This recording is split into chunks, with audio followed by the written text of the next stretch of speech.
បាទជំរាបសួរពុកម៉ែបងប្អូនទាំងអស់ជាទីគោរពនិងជាទីរាប់អានពី AIC បាទឬក៏ Alpha Service Center បាទតែនេះគឺជាសកម្មភាពដែលពុកម៉ែបងប្អូនគាត់ធ្វើការបញ្ជាទិញរថយន្តបាទពីក្រៅមកហើយ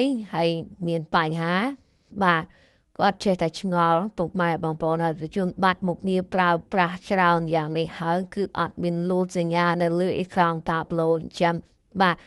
គេបដាច់ចោលឲ្យពុកម៉ែបងប្អូនហើយក៏ថាតម្លៃគេធូរបើប្រៀបធៀបជាមួយនឹងរថយន្តនឹង ASC Alpha Service Center បាទតែមកមើលឃើញរថយន្ត Alpha Service Center គឺខុសគ្នាបាទខុសគ្នាទាំងគុណភាពរថយន្តខុសគ្នាទាំងការតម្លើងខុសគ្នាទាំងការធ្វើ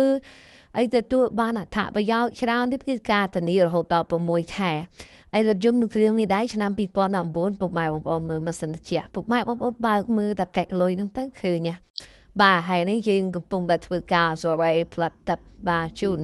ពុកម៉ែបងប្អូនរថយន្ត Alpha ឆ្នាំ2010បាទគាត់ផ្លាត់ទឹកគាត់កងែងកងងមើលទៅពិបាកមើលពិបាកបាទហើយមកនេះជំនាន់គេឲ្យជំនាន់ហ្វ្រាំងនេះក៏ពិបាក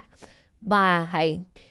រថយន្តនោះបាត់មុខងារប្រើប្រាស់ច្រើននឹងប្រព័ន្ធភ្លើងនឹងគឺមួលយកហើយអត់មាននឹងពងសុវត្ថិភាព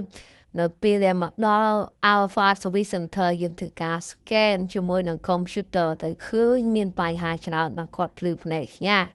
ក៏ថាហេតុអីក៏អត់លូតសញ្ញាអីចឹងវាអត់មានលូតសញ្ញាអីទេពុកម៉ែបងប្អូនព្រោះអីគេ block ចោលហើយសម្រាប់រថយន្តប្រភេទទាំងនេះសំបីតែបាត់មុខងារណាមួយក៏មានសញ្ញាឲ្យយើងដឹងដែរពុកម៉ែបងប្អូនតែមូលហេតុអីរថយន្តនៅលើទីផ្សារដែលគេលក់តម្លៃធូរដែលពុកម៉ែបងប្អូនយកមកប្រៀបធៀបជាមួយនឹងរថយន្តរបស់ AIC ឬក៏ Alpha Service Center តម្លៃខុសគ្នាថាមូលហេតុអីចំពោះការខុសគ្នារវាងរថយន្តនៅខាងក្រៅហើយនឹងរថយន្តរបស់ ASC Alpha Service Center រហូតដល់14មុខពុកម៉ែបងរហូតដល់14មុខទី1គុណភាពរថយន្តបាទទី2ការបដូររថយន្តការបដូរចកោតទី3ប្រព័ន្ធភ្លើងទី4ម៉ាស៊ីនត្រជាក់ទី5ពងសុវត្ថិភាពទី6មុខម៉ាស៊ីនទី7ឈ្នាន់ហ្គាឈ្នាន់ហ្វ្រាំងបាទទី8តាបឡូទី9ដៃលេខបាទគឺខុសគ្នាច្រើនទៀតហើយយើងមានការបន្ថែមច្រើនទៀតដូចជាកម្រាលជើងទី10ថែមស្វាកលេខធានាគ្រឿងក្រមួយខែម៉ាស៊ីនប្រអប់លេខ6ខែនេះពាក់ព័ន្ធនឹងសេវាកម្មលក់ពាក់ព័ន្ធនឹងសេវាកម្មជួសជុលនិងដំឡើងគឺយើងមានគ្រប់ទាំងអស់ព្រមទាំងគ្រឿងបន្លាស់នៃ ASC Alpha Service Center ពុកម៉ែបងប្អូនចាប់ដើមឆែករថយន្តពុកម៉ែបងប្អូនជាមួយនឹងរូបភាពដែលខ្ញុំធ្វើការភ្ជាប់ជាមួយនឹងវីដេអូធ្វើការផុសបង្ហាញ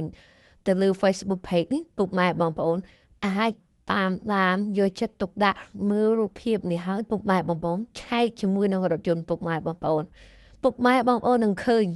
ពីគុណសម្បត្តិនិងគុណវិបត្តិបាទរថយន្តរបស់ពុកម៉ែបងប្អូនសួរថាយើងមានលុយហើយយើងគួរប្រើទេប្រភេទបែបនេះបាទជាមូលហេតុអីក៏ឡាននៅលើទីផ្សារលក់ថោកមានមូលហេតុអីឡាននៅ ASC រៀងថ្លៃហើយការជួសជុលក៏ដូចគ្នាបាទសម្រាប់ការជួសជុលនឹងរថយន្ត